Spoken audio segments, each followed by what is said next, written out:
Good afternoon, ladies and gentlemen. Welcome to Nu Holdings conference call to discuss the results for the second quarter of 2024.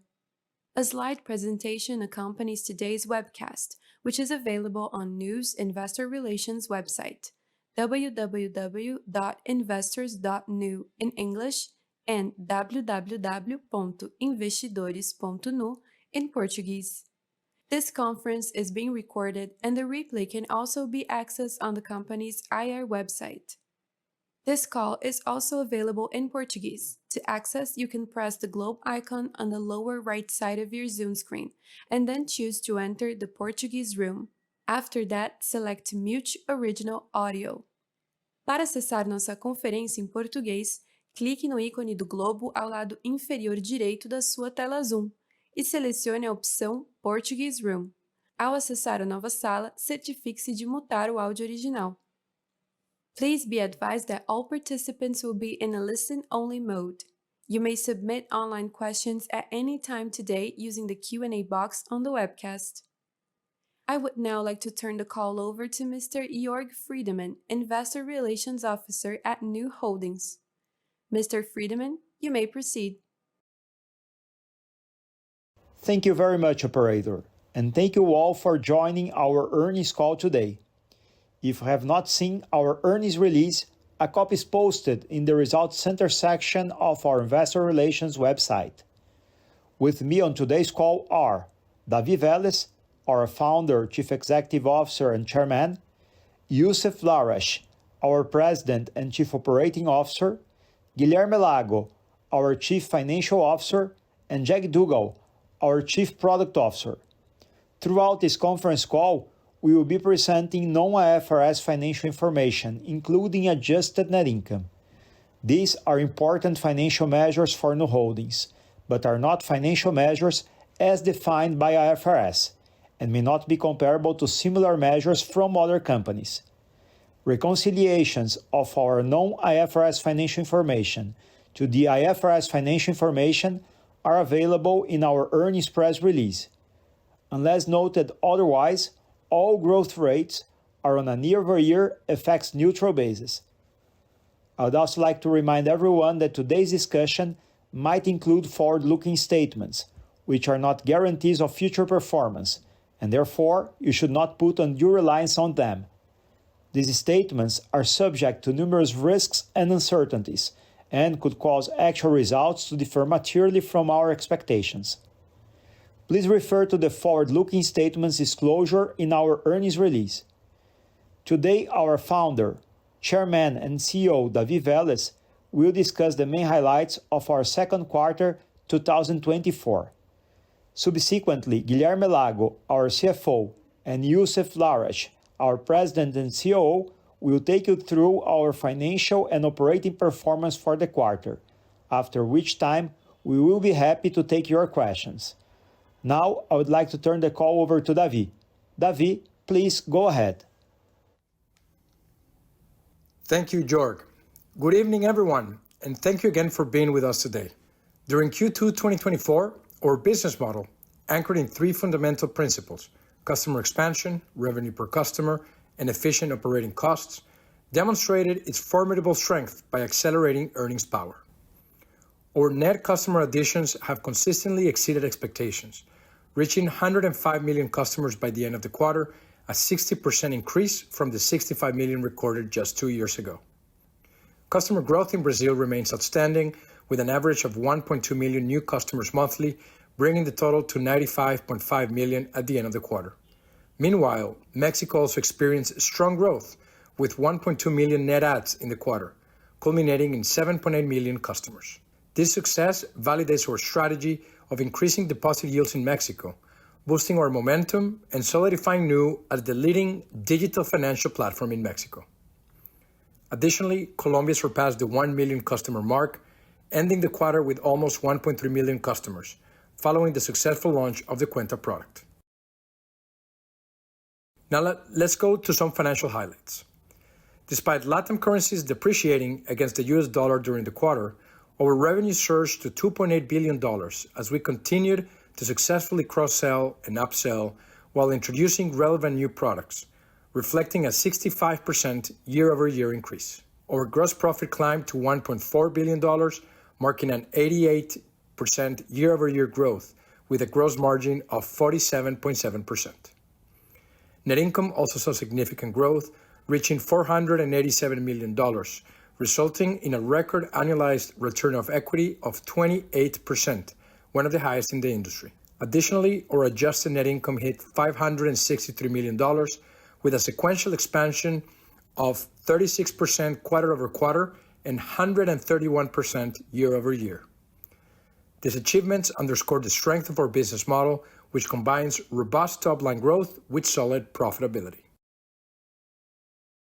In this slide, we again demonstrate how our flywheel effectively drives customer acquisition and data growth while sustaining strong momentum in our key financial metrics. Our model's inherent operational strengths are driving significant profitability.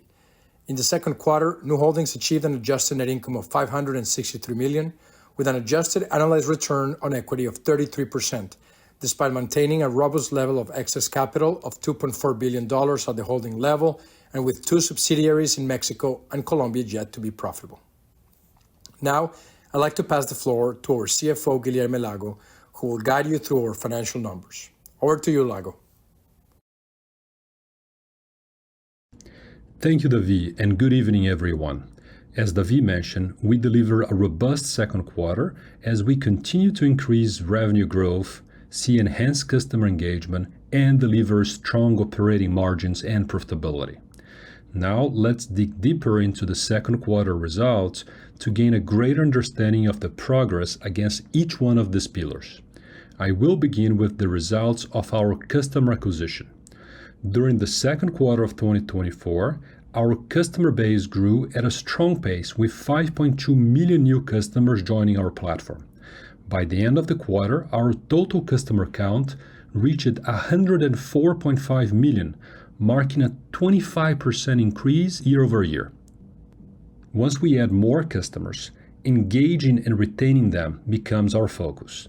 Our active base increased by 27% year over year, followed by another sequential quarterly increase in the monthly activity rate, which now stands at 83.4%, up from 82.2% just 1 year ago.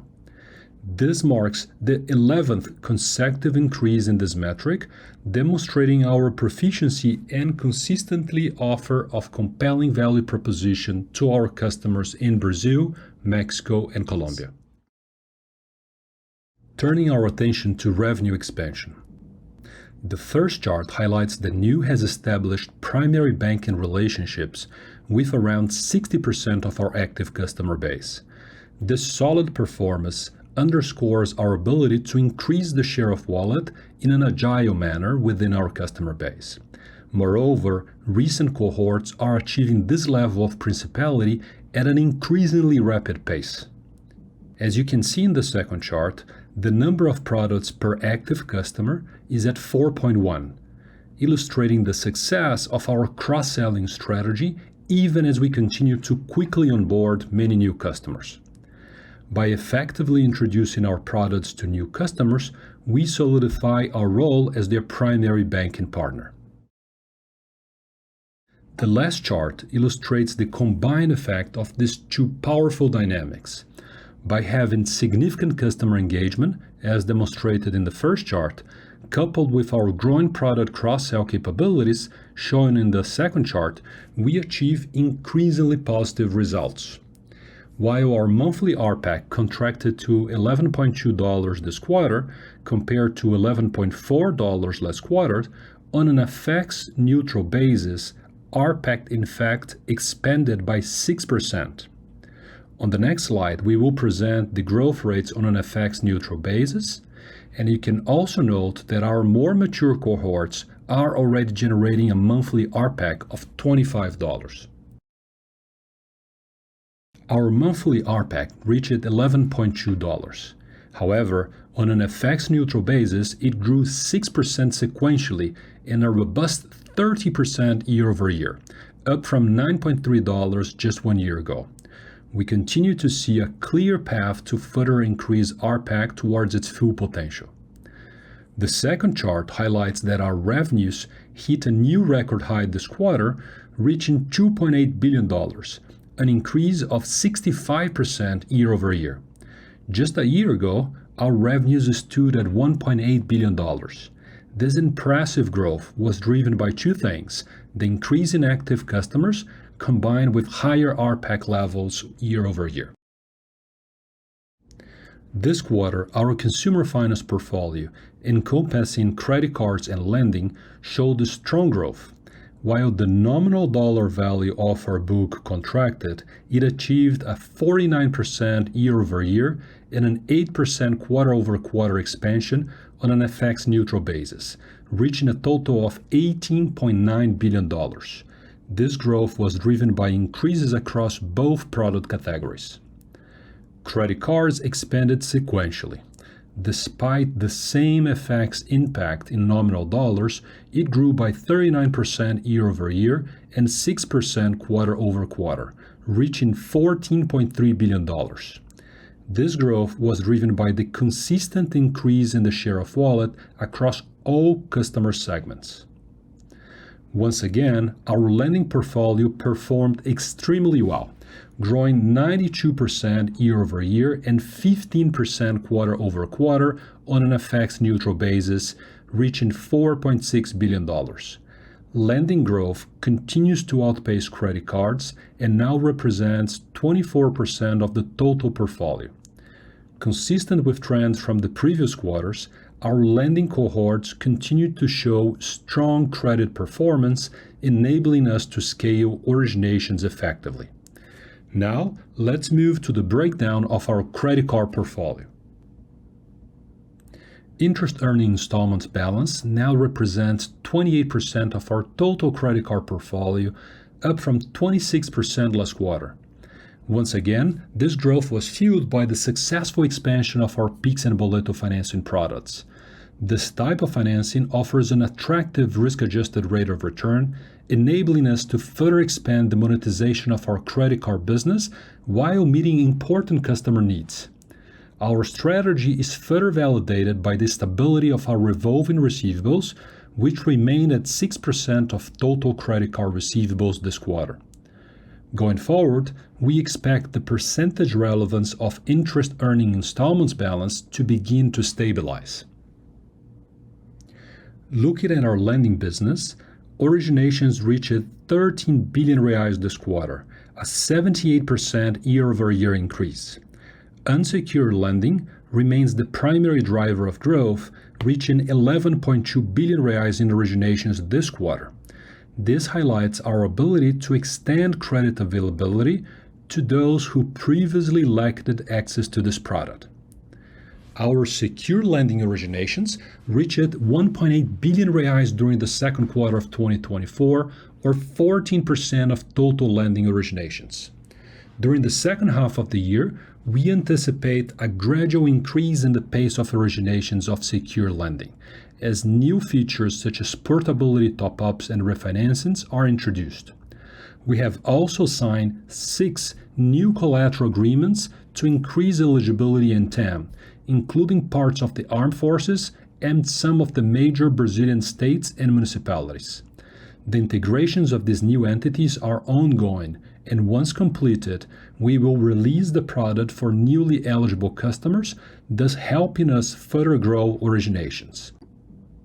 In fact, during the month of July 2024, total originations exceeded 5.2 billion reais, of which 750 million in secure lending alone. Now let's review the progress on the funding front. Although deposits in our Brazilian business contracted in nominal dollars to 21.7 billion, they expanded 10% quarter-over-quarter on FX-neutral terms. Our total deposit base for the quarter increased to 25.2 billion, representing a 64% year-over-year growth, primarily driven by significant expansion in Mexico through Cuenta Nu. By the end of the second quarter of 2024, we surpassed over $3 billion in deposits in Mexico, more than tripling in just 2 quarters. The strong growth in Mexico represents a significant milestone in building one of the strongest local currency retail deposits franchise in Latin America. Another noteworthy achievement was the launch of New Colombia's checking account product in the second quarter of 2024, which attracted over $220 million in consumer deposits, more than 80% in the month of June.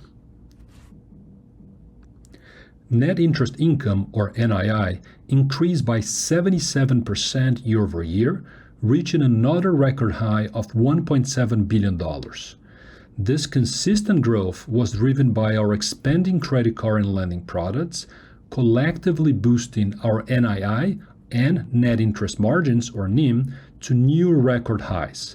For the second quarter of 2024, we delivered a net interest margin of 19.8%, an increase of 30 basis points from last quarter and 150 basis points from 1 year ago. Looking ahead, and regardless of the directions of interest rates, we are confident that the primary driver for future NIMs will be the continuous deployment of our balance sheet capacity in the form of credit originations growth. Our excess deposits today, invested primarily in public bonds, yield much lower returns compared to the lowest yield loan products such as secure credits. Let's now turn our attention to the very last pillar of our overall strategy, maintaining a low cost to serve. Our platform remains one of the most cost-effective in our markets, with its low cost to serve providing a significant competitive advantage. We anticipate this cost at or below the $1 per active customer for the foreseeable future. And once again, we successfully achieved this goal, with a cost to serve per active customer at 90 cents. On an FX neutral basis, this figure has grown 19% year over year when adjusted by one-offs related to networks reimbursements in Mexico during the second quarter of 2023. In the same period, our RPAC expanded by 30%. This showcases the strong operating leverage of our business model. Our gross profit reached a new quarterly high of approximately $1.4 billion, an 88% year-over-year increase. Our annualized gross margins has rebounded to 2023 levels despite higher cost of funding in the new geos.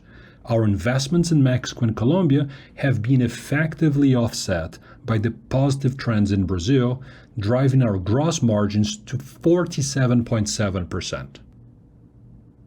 A core element of our strategy is achieving operational leverage.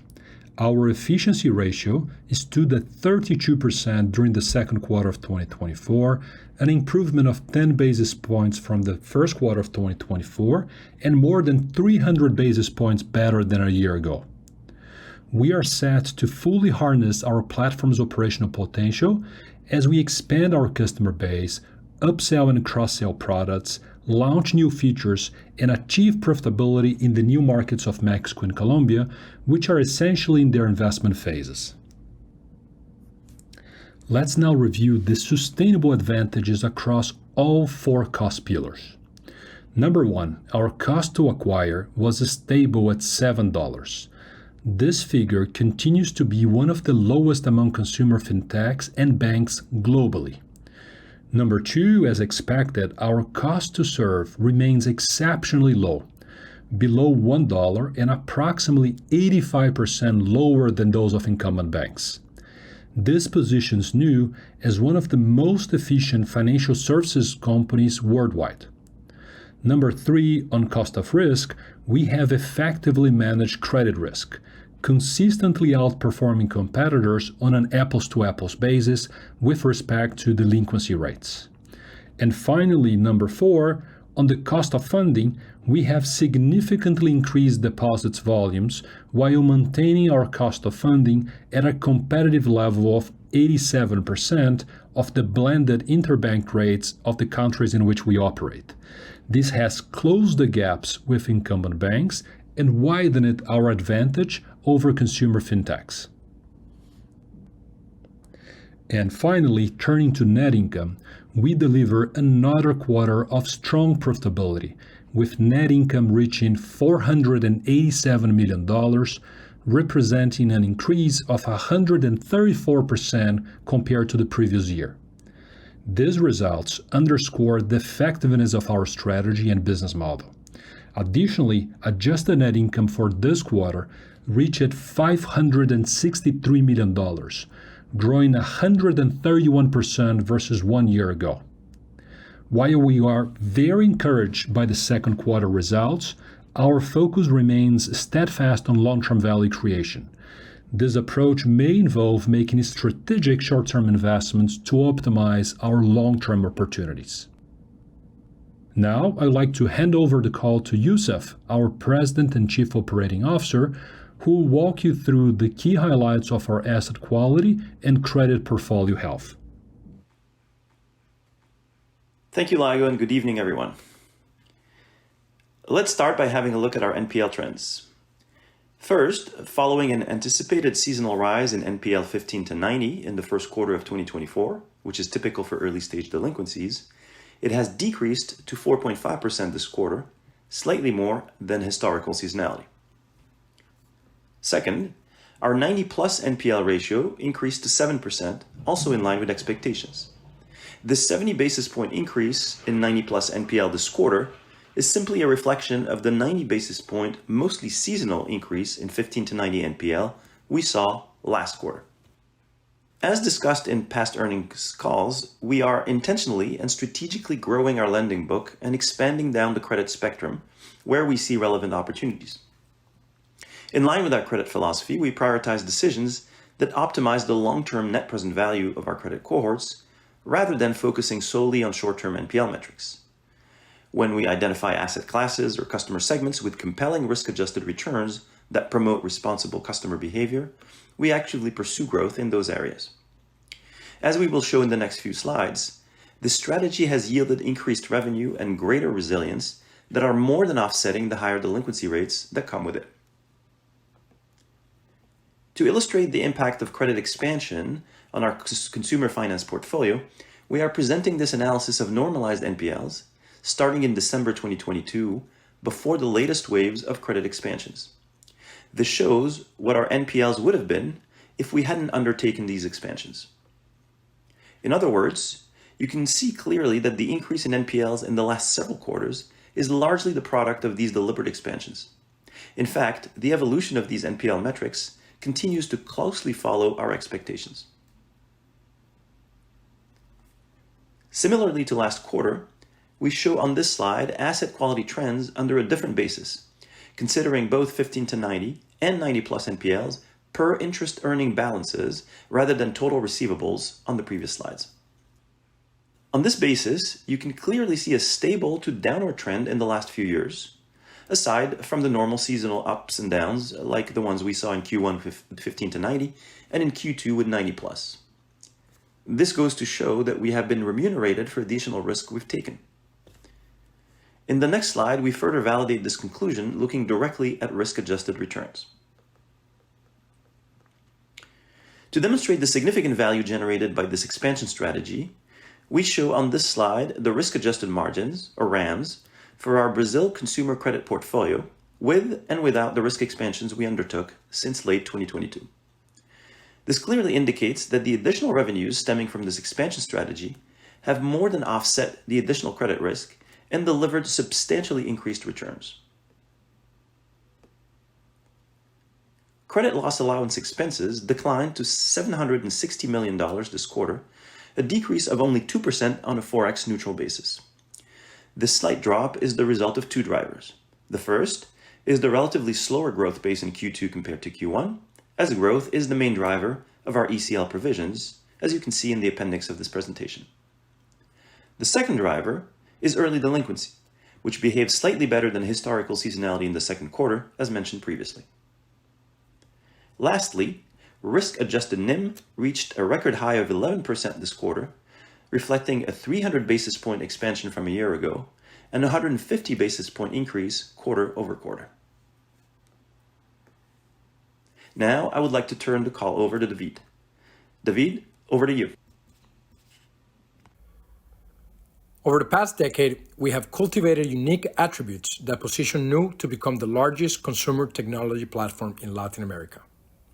These strengths include brand. By consistently simplifying complexity to empower people, we built one of Brazil's most beloved and trusted brands, with recognition rapidly growing in Mexico and Colombia. Scale. We're a significant presence in Brazil, reaching now 56% of the adult population, enables us to offer superior products at lower prices, creating a powerful flywheel effect. Data. Our vast data, supported by a cutting-edge infrastructure, forms the foundation of our advanced customer segmentation and credit underwriting capabilities. Talent. We boast one of the world's leading technology and product teams, a distinction unmatched by any other company in Latin America. Culture. Nu's values, including customer centricity and operational excellence, are deeply ingrained in every team member and drive our decision-making, ensuring our focus on long-term sustainable growth. While our success relies on a combination of these unique attributes, I'd like to double-click on some key factors that place us in an unmatched market position. Our exceptional talent, our focus on technology as a driver of sustainable growth, and our enduring brand that has galvanized and empowered almost 105 million Latin Americans. Since our beginning, we have described ourselves as a technology company, not a financial institution. Therefore, through our 11 years of history, we have gone to great lengths to build what we think is the leading product engineering team in Latin America. Today, we have over 59 nationalities working at Nubank, and over 50% of our headcount is focused in technology and analytics. This access to world-class technical talent has been a key reason for our historical performance and will continue to be a great enabler of overperformance over the long run as competition increases. Additionally, the ongoing AI revolution creates new opportunities for differentiation, and we're very focused on building on this talent magnet asset. As an example, I wanted to highlight our recently announced acquisition of Hyperplane. Hyperplane is a Silicon Valley-based leader in AI-powered solutions for the financial services space. As we tested Hyperplane's platform on our vast amount of data, we were impressed by the opportunity to meaningfully improve performance of even our most advanced machine learning models by using a financial services-focused foundation model that included our own unstructured data. We're very excited to welcome the Hyperplane team on board and see them as a key part of our AI strategy in the foreseeable future. The powerful trio of trust, exceptional service, and competitive pricing also underscores Nu's continuing success. This winning combination is the foundation of our beloved brand, attracting customers who seek the most compelling value proposition in the market. We believe that in a world of choices, customers will naturally gravitate towards those who offer superior products and services, and that's exactly what we provide. The growth of our deposit base in Mexico and now in Colombia is a testament to this principle. In Mexico, we've attracted $3.3 billion in retail deposits in just over a year since the launch of our checking account product. In Colombia, our Cuenta product, launched this quarter, has already garnered over $220 million in new deposits. While other players are pursuing even more aggressive pricing strategies, paying higher yields in their savings account, since launch, Nu has been able to capture over 70% of the deposits in both Mexico and Colombia across all fintechs combined. This proves that consumers are going beyond whoever simply pays them the highest yield and are coming to Nubank because of our product, our brand, and ultimately the entire user experience that we are providing. With that, we're now ready to address your questions. Thank you very much.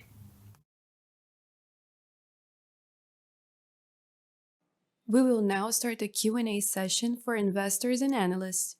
If you wish to ask a question, please press the reaction button and then click on Raise Your Hand.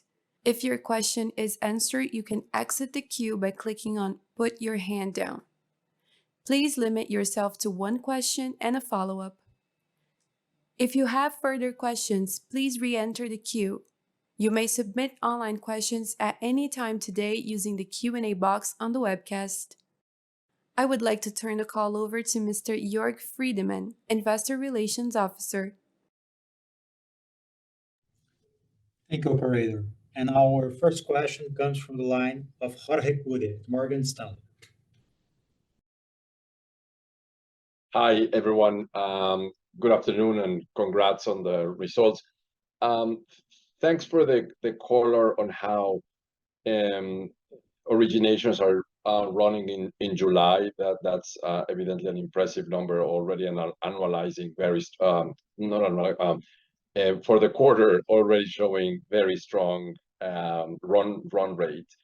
Can you provide some color on how the payroll loan particularly is trending now that you have all of the features that consumers look for, mainly the top up?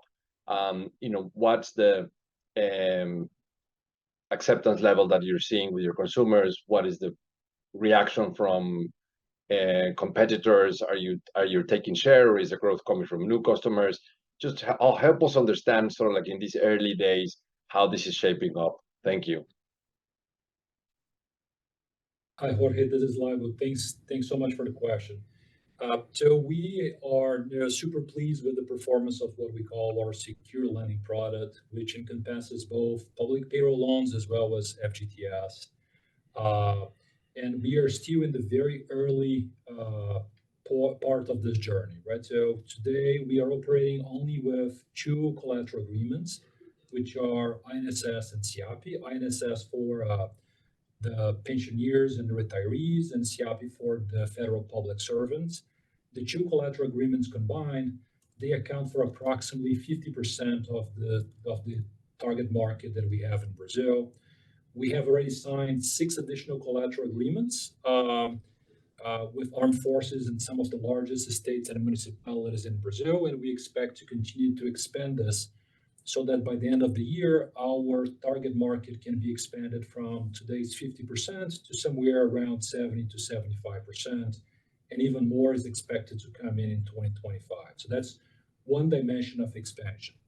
However, the second dimension of expansion is the launch of new products and features, which are still far from being complete. You did point out that we have already launched portability, and we did so progressively throughout the second quarter of the year, but it's still with some features that are very important missing, specifically related to refinancing and top-up. And those two features, refinancing and top-up, when coupled with portability, can, for the online or the digital players, account for more than 50% of their portability. So we are seeing kind of a progressive ramp-ups in public payroll loans. We do believe that we have structural cost advantages to play in the segment. So as you know, we originate 100% digitally, therefore we have no customer acquisition costs whatsoever. We don't operate with loan brokers or branches. And our existing customers account for nearly 40% of the total public payroll loan book in Brazil. So again, we don't need to fish outside of our fishbowl to tap into more than 40% of the total market. So early days for us, encouraging signs so far on both public payroll loans and also, if not primarily, in FGTS. And we expect that growth will pick up in the coming quarters. Thank you, Lago. That was very clear. And the second question comes from the line of Pedro Leduc from Itaú. Hi, everybody. Thank you so much for the question. I would like to pick your brains a little bit on the provision expense side for bad credit. Here, of course, we had seen that it increased a lot during 1Q, and back then we discussed how it was related for greater risk-taking, well-planned, a conscious move, and that had brought up those provision expenses. And now in the second quarter, at least on FX neutral, you're sort of flattish, lowering your cost of risk effectively. So I want to get your thoughts around this a little bit, probably go around how those recently originated portfolios have behaved, how you're seeing risk in the coming origination harvests, just to get a sense on the provision side. So that's that. Thank you again. Hi, Pedro. This is Yusuf. Thanks so much for the question. So look, I believe you're referring to slide 24 of our presentation, which shows our CLA quarter on quarter. And you are correct that there was a slight contraction from Q1 to Q2 on an FX neutral basis, about 2% down. As I mentioned previously, you have to think about the fact that we provision when we grant loans or book credits on the basis of expected credit losses, right, per IFRS 9. And so what's happened this quarter is the credit quality and the actual performance has played out per our expectations. In fact, slightly better when you look at 15 to 90, as I pointed out. So that's what's in part driving the slight decrease in CLA, coupled with the fact that on a relative basis to the size of the portfolio, the relative growth was less in Q2 than Q1. Another way to look at it is if you refer to the appendix of the presentation, I believe it's slide 37, with the coverage ratios on both the basis of total loans and the coverage of 90 plus. You see the coverage ratio of total loans has continued to go up, as one would intuitively expect, given that the net effect of all our growth is expanding credit and expanding credit risk. On the basis of 90 plus, it continues to be hovering around 200%. Again, the fact that it decreased a little bit is just based on the early delinquencies improving, as I mentioned.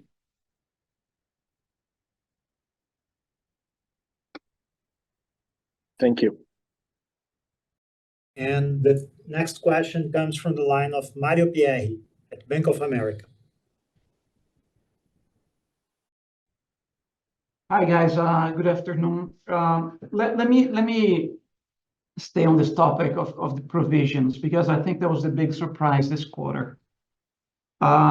You show right on, I think it's slide 11 or 12, that your originations went up. So you're originating more credit and then you're provisioning less. Like you mentioned, you provision based on expected losses. So does it mean that you expect lower losses on these new originations than you had before? And why would that be the case? Because we continue to see, right, the NPLs going up. So yeah, that's my question. If you can give us a little bit more color on why even if originations going up, provisions are going down. Yeah, Mario, thanks for the question, Yusuf, again. So it might be helpful to refer to slide 38 in the appendix of the presentation, which looks at the ECL itself, right? So you see ECL increased by about 300 million or so. 400 million of that was growth, so like the impact of growth is fully reflected there. And then we had 110 million of other factors, mostly what I mentioned in terms of the slightly better than expected early delinquency performance. And so in fact, we're continuing to grow this line item. The ECL line item is just a little bit better than our expectations when we front loaded provisions in Q1. Okay, and Yusuf, you mentioned, right, that the NPLs continue to behave according to your expectations. But what are your expectations going forward for NPLs? Yeah, good question. So in terms of what to expect going forward, it's very much along the lines of continuing to grow our credit book. There's several dynamics at play. First of all, we continue to increase the relevance and the mix of lending, personal loans, both secured and unsecured, as a percentage of total receivables. Personal loans have been growing faster than credit cards. They tend to have on net a higher risk content, so that tends to push NPLs up and provisions up. But also within credit card, what we've been seeing over the last several quarters is a pickup in interest-bearing receivables, because we have more interest-bearing receivables in the credit card book. That gives us better unit economics, which allows us to then expand credit to more customers and more credit to existing and already eligible customers.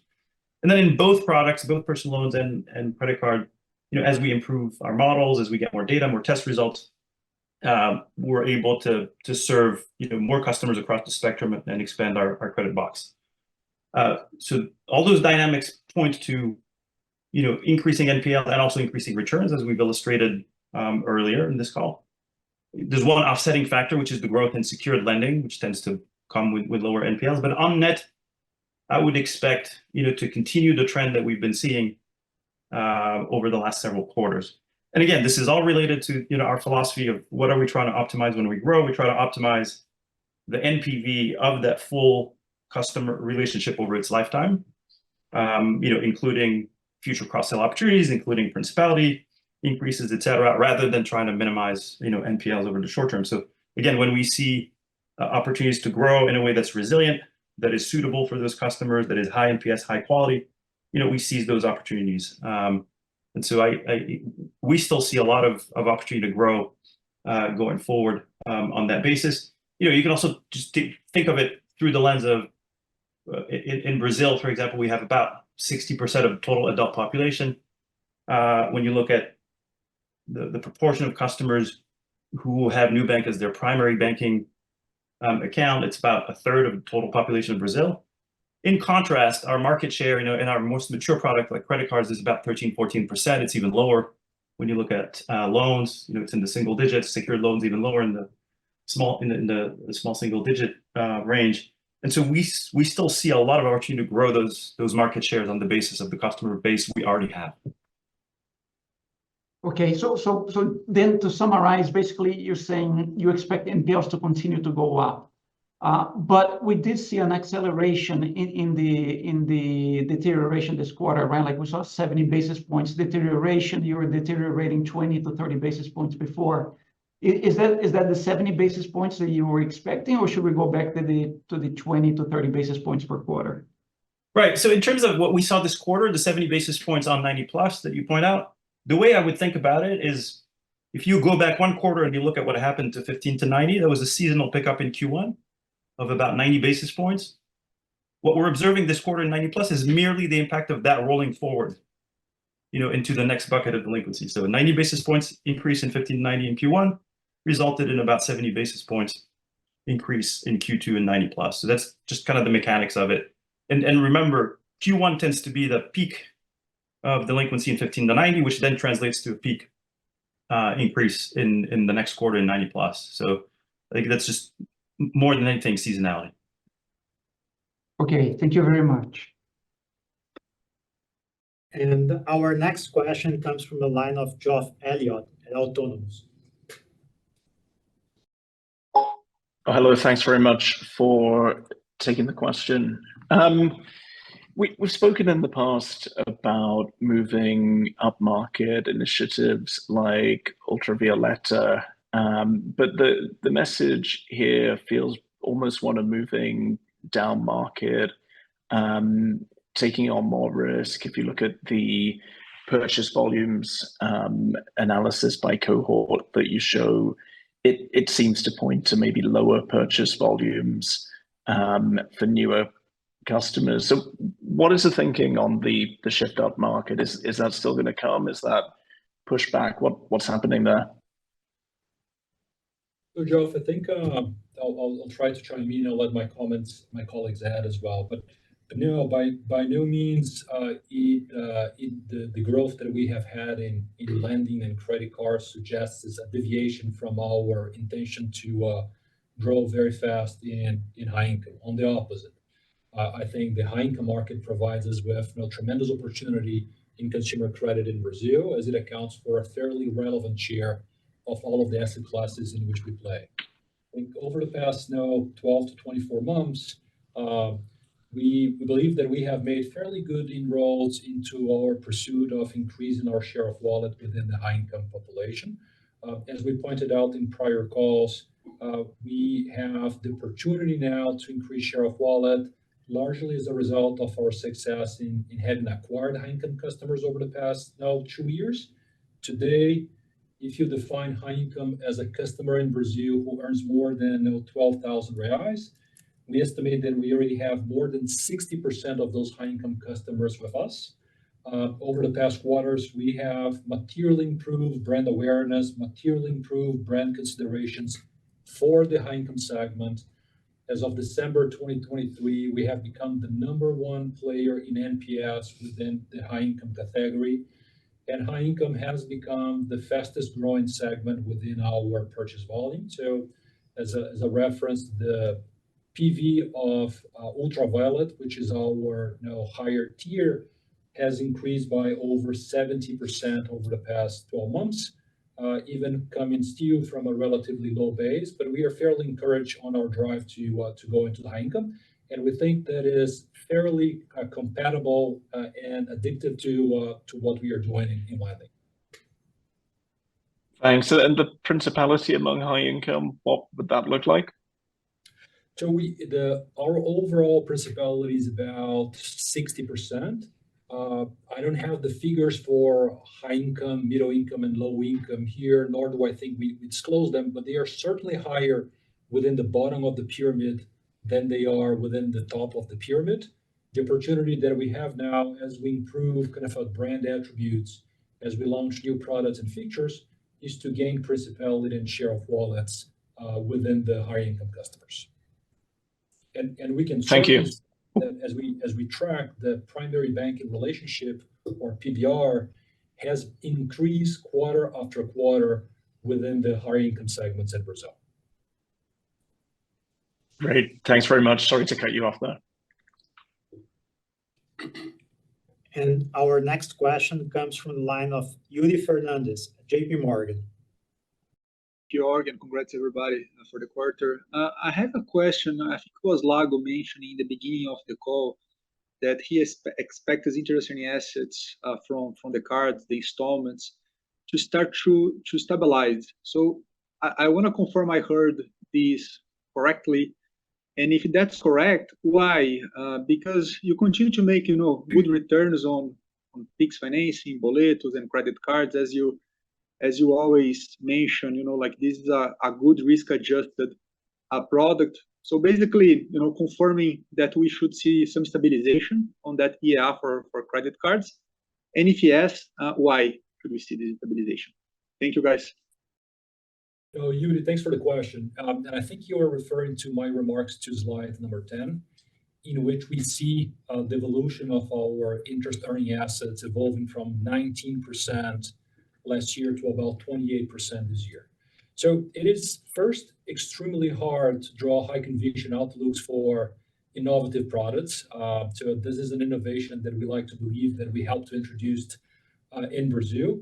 And you're absolutely right that we are very pleased with the unit economics of this product, with the customer adoption. We just feel that the adoption curve that we have experienced over the past 4 quarters has been fairly steep. So it's hard for us to believe that we will continue to see the same adoption velocity over the coming quarters. So we are assuming that going forward, there's going to be a slight reduction in the growth, not a reduction in the overall percentage, but probably not going to grow at the same pace as it grew in the prior quarters. No, super clear. So should still gain some penetration, but not maybe at the same pace as we are seeing currently, right? Basically, this is what you're trying to say. That's correct. Oh, perfect. Thank you, Lago. Thanks, Yuri. And our next question comes from the line of Tito Labarta from Goldman Sachs. Hi, good evening. Thanks for the call and taking my question. A bit of a follow-up on asset quality. Looking here at slide 21 in the presentation, it does look like here that without the expansions, the early NPLs will be doing even better. So just maybe help us think about the credit quality outlook that you see in Brazil versus ex-Brazil, where it's still very early stages and maybe you're taking on more risk there. Like, are you feeling more comfortable? I mean, you kind of alluded to this. But that maybe the Brazil credit quality outlook is getting better, and can that help you maybe even accelerate growth in Brazil a bit? Hey, Tito, thanks for the question. So, as a reminder, we thinking about macro and credit outlook, we try to refrain from having any making any bets, on what's going to happen to macro on a going forward basis. In fact, if you look at our history, starting in Brazil, it is marked by, big periods of instability, downturns, et cetera. And so we feel like our philosophy continues to be one of demanding a lot of resilience from whatever growth we underwrite, right? So we always kind of take the stance that the future will be worse than the past. And whatever we underwrite needs to be able to withstand a significant amount of deterioration. So typically, our cohorts, as we've said in the past, will withstand a doubling of risk and still be above hurdle. And so we continue to operate in this way where we tend to be, fairly agnostic to any forecasts about the future. To your point, what we've seen, when you back out the expansions and you look at it, what NPLs would have been without the expansions, we see a period of relative stability over the last year and a half or so.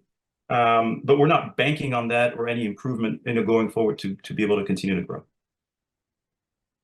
Okay, no, that's fair. Thanks, Yusuf, for that. And maybe a follow-up, just on the risk-adjusted NIM, right? Slide 24, nice improvement there. As you continue to grow the loan book and monetize, do you think there's still room for that to continue to increase further? Yeah, it's a good question. So, as I mentioned earlier, we see continued opportunities to grow. As I described the various categories of growth that are available to us, across our personal loan and credit card products. That said, it's not a trend that I would expect to go on forever, right? Because we optimize NPV, as I said, over the lifetime of the customer relationship rather than minimize NPL. But we are constraining that based on resilience, based on churn, based on quality of the product and the relationship and NPS. And so those are all important guardrails and governance of how much we allow ourselves to grow down the credit spectrum. I think in the near term we still see some opportunity, but I don't think these numbers are unbounded by any stretch of the imagination. Yeah, perfect. Thanks, Yusuf. The one thing, Tito, that I would add to what Yusuf mentioned is that I would also point out that we have a gigantic opportunity to continue to optimize our balance sheet, right? So our loan to deposit ratio is still below 40%, whereas most of the retail banks in the regions are above 100%. So as we increase loan to deposit ratios, our net interest margins are expected to continue to expand. That will just be an additional tailwind to this trend that Yusuf was alluding to. Yeah, very clear. That's thank you, Lago. And our next question comes from the line of Eduardo Rosman at BTG Pactual. Hi everyone. I have a question regarding open banking. We have been seeing some important changes recently, right? Such as the removal of the requirement for clients to grant access for a limited period. As far as I understand as well, we've been seeing also important discussions about the granularity of the data that needs to be shared, whether Nu needs to keep requesting the data, or if the other bank, let's say, must provide the information whenever something important to that client occurs. We also have been seeing some new articles talking about potential discussions to eliminate the reimbursement costs in case of portability. I think that this has been an issue for you on payroll. So a lot of things happening and important discussions. So it would be great if you guys could give us an update and let us know if these changes, could be, material for Nu. Thanks. Hi, Osman. Thanks so much for your question.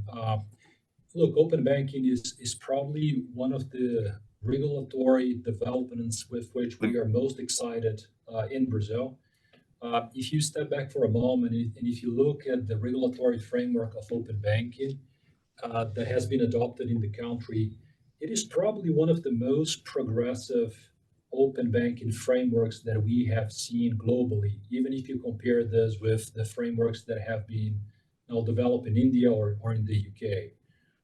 It has a tremendous opportunity to lower the barriers for the exchange of information, to lower the attrition for the movements of data, and to lower the attrition for the movements of both assets and liability. So it is something that we have been investing quite a lot of time and energy, and we are very excited with the prospects.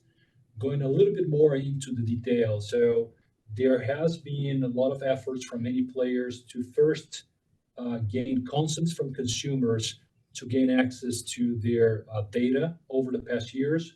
We are happy to say that we probably have a market share that approaches 1/3 of all of the consents in Brazil. We ended the second quarter of 2024 with about 50 million customers, 50 million consents. And that basically translates into additional data that feeds into our customer segmentation, credit underwriting models, and translates into better products and features that we can offer to our consumers.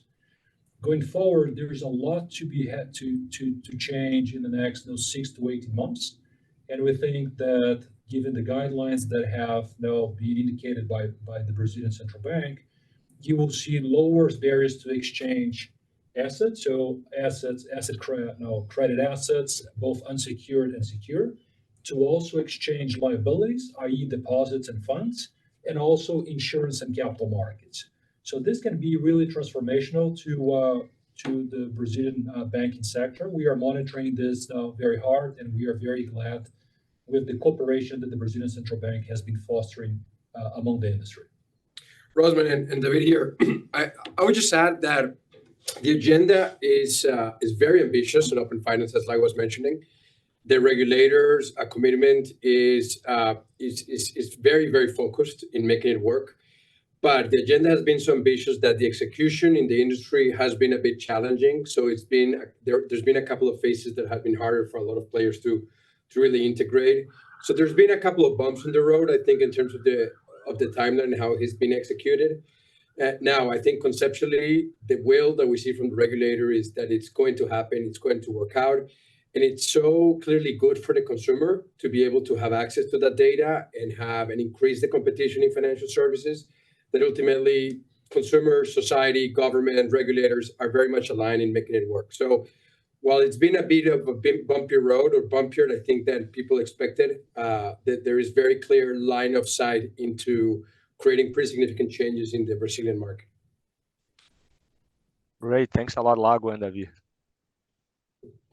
And our next question comes from the line of Thiago Batista at UBS.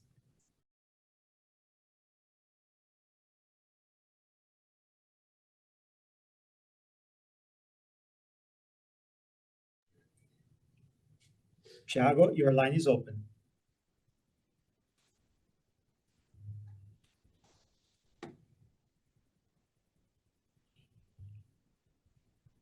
I think Thiago is having difficulties to connect. So let's move to the Are you next. hear me? Yes. Are you hear me? Okay. Sorry, guys. I have one question about Nu do not have a banking license in Brazil. Do you believe it would make sense to ask a banking license? And what would be the main positive and negatives of being a bank in Brazil right now? And finally, do you see any material change if Central Bank decided to consider Nu as a S1 and not S3 as it is today? So Thiago, hi, this is Lago. Now, those are great questions. So today we don't see a need to acquire or apply for a banking license in Brazil. Our financial institution license called Financeira, coupled with our payment institution license, basically allows to offer every single thing that we believe is necessary to provide a fairly compelling offer to consumers, both individuals and SMEs. So i.e. we can take deposits, we can issue credit cards, we can extend loans. Over time, it may be natural that we will try to simplify and consolidate our legal structure in Brazil, and we may eventually apply or get a banking license at some point in time as the simplification of all of the legal entities that we have. What would be the implications if we were to do that in terms of regulatory capital, in terms of reporting requirements? The answer is zero in terms of regulatory capital and very little in terms of additional disclosure requirements. So we don't see any material change if and when we were to pursue this path in Brazil. Your second question is, we are an S3 financial institution in the country. We think it is very likely that we will become an S2 financial institution in the country, most likely by mid-2025. Again, what are the implications to that? From a regulatory capital perspective, it's zero, no implication whatsoever. We may have to do certain additional reports, analysis, and disclosure requirements that may increase marginally our compliance cost, but those are completely immaterial given our overall regulation. Now, more importantly than the name of the license, or if it is an S1, S2, or S3, we would like to believe that we have been able to collaborate very effectively and efficiently with the Brazilian Central Bank and try to jointly with them address any challenge, opportunities, and concerns that our growth may generate in the countries where we operate.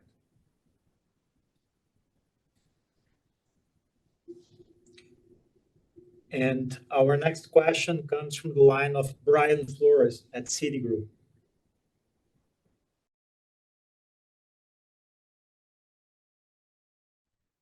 Perfect.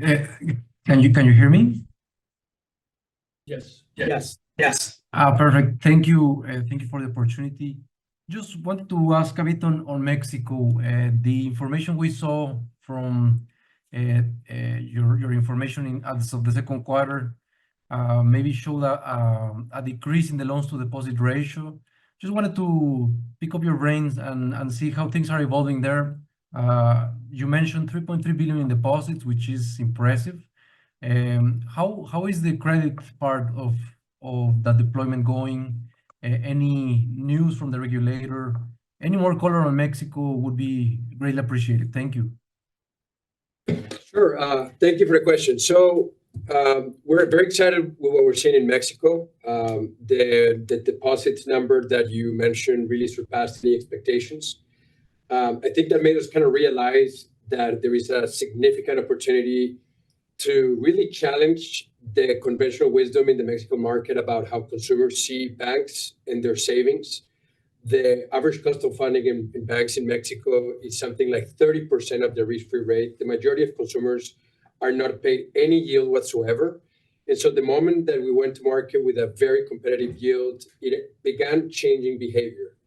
And once you change that behavior and you change that idea in consumer behaviors, I think it's very hard to go back. So we like to see the beginning here of an environment where consumers are going to be expecting to get higher remuneration for their deposits.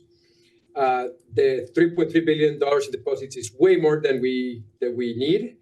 And so as we've done in Brazil over the next, forever really, there's going to be an optimization of the balance sheet in how we allocate those deposits, but also the yield that we pay. And the other good news in Mexico really for us has been we continue to see very good environment in terms of credit quality and opportunities to growth credit. We really accelerated credit over the last quarter, and we think that continues to grow. We're close to 8 million customers in Mexico, which really positions us already as one of the leading financial institutions in Mexico. And as you know, we've asked for a banking license. We applied last year. We've received a couple of back and forths from the regulator. Everything else so far is going as expected. And we hopefully that process continues to go well and we can get that banking license over the next month or so. So far we feel very good with the opportunity market, very large market, 120 million people, higher GDP per capita than Brazil. Only 12% credit card penetration that hasn't really moved in over 3 decades. So it's a perfect configuration for full disruption with our business model. And the branding that we built, the consumer base that we built, all the different pieces are falling into place. And we are excited about continuing to investing heavily in growth in this market. Thank you. And just as a follow-up, so in terms of your credit risk models, are you already comfortable in terms of increasing a bit more aggressively your credit portfolio going forward? Yeah. So this is, the way we do credit is a dynamic decision. It literally is a weekly decision. We look at data actively, really daily data. We look at the market, we see a performance of our different cohorts, and we accelerate on one end or with the accelerator on another end. You'll see that the growth curves that we've had in basically all our products in Brazil and Mexico tend to be curves that are not straight lines. They tend to have phases of acceleration, phases of pauses. That's because we launched a new model, we integrate a new data source, we're testing a new algorithm. And so in Mexico, that's what's happening. I think right now, if you look at some of the numbers from Q2, we're going through a bit of an acceleration phase. We see good opportunities to growth. But if we might pause a bit if we see something that works in certain area, or we might accelerate a little bit more if we get more comfortable. So this is a very much dynamic decision, but in general, we see a market that is really wide open, and the methodology that we've really perfected or we're in the process of perfecting in Brazil around low growth, beginning with the unbanked population with low credit limits, and low and grow it, get to know the customer for the first 15, 30 days, increase limit a bit more, get to know the customer a little bit more. That dynamic way to approach risk is something that lends itself very well so far in Mexico, a market that has little access to credit. So we're very optimistic about that opportunity. And just to add a little bit more color on the credit quality trends we've been seeing. When you look at the trajectory since we introduced Cuenta product with a very high yield, attractively priced yield, what we've seen, in fact, is a nearly doubling of our credit card customer originations, right? So a number of customers come in to enjoy the high yield, but also take a credit card at the same time. Those customers tend to be positively selected and much better credit quality. And so you add to the fact that the data we get on the Cuenta actually helps us underwrite better. You add that to the fact that we now have more experience in the market, more test results, more of returns from the foundational testing we've been doing since the early days.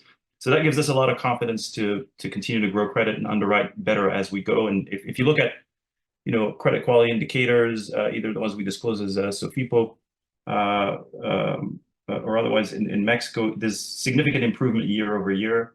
And I would say credit quality has been lately behaving better than our own expectations. So as David said, we continue to be very optimistic, very excited about prospects for growth in Mexico. Thank you, Tim. And our next question comes from the line of Craig Maurer from FT Partners. Thanks for taking the question. I wanted to ask about the evolution of the credit card market in Brazil.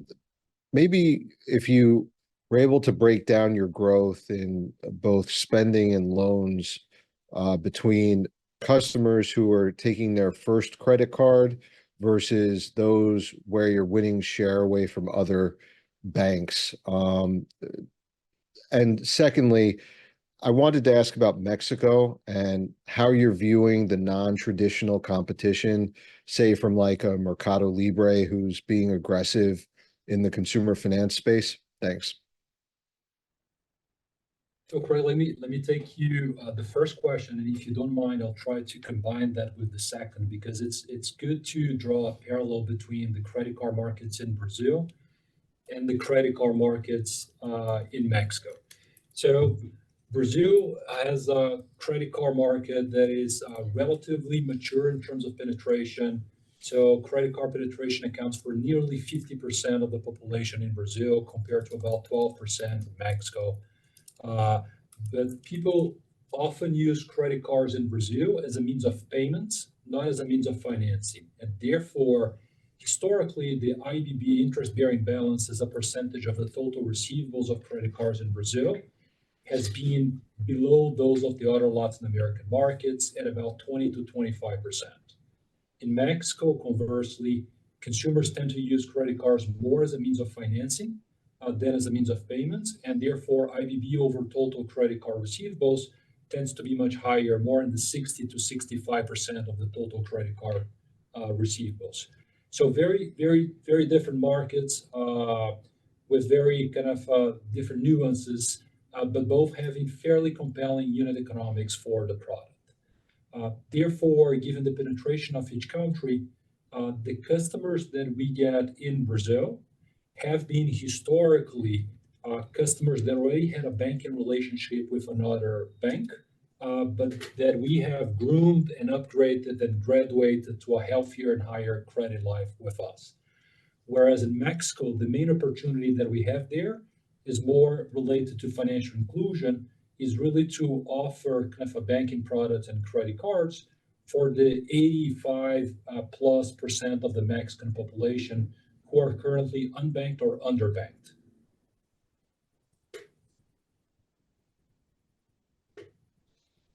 Okay, so we are now concluding today's call. On behalf of Nu Holdings and of our investor relations team, I want to thank you very much for your time and participation in our earnings call today. We are very excited with our developments as we continue strengthening our position in the markets we operate. Over the coming days, we will be following up with the questions received via our platform and with those that were not able to ask questions tonight. So please do not hesitate to reach out to our team if you have any further questions. Thank you and have a good night. The Nu Holdings conference call has now concluded. Thank you for attending today's presentation. You may now disconnect.